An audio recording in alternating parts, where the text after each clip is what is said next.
Ready বুট 2 packet দিলাম।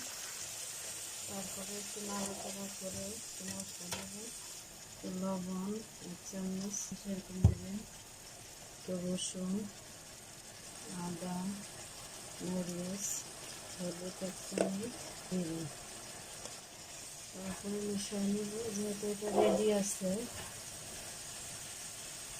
আমার আলু সিদ্ধ করা ভাজি করা রেডি করা আছে, আমি এটার মধ্যে মিশিয়ে দেব।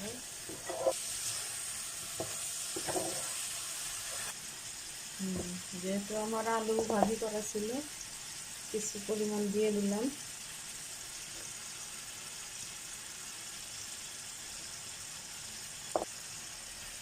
এখন শুধু নাড়াচাড়া করে নামিয়ে নেব। তারপর আমি একটু পেঁয়াজ দিয়ে দিলাম উপরে। এই কাঁচা পেঁয়াজটা উপরে দিলে দাঁতের সাথে লাগে, খুব মজা লাগে।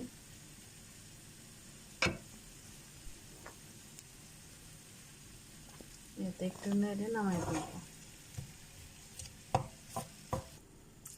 আমার বুট রেডি জিনিস দিয়ে সব মিশালে হয়ে গেল বুট, গরম গরম বুট, খুব মজা।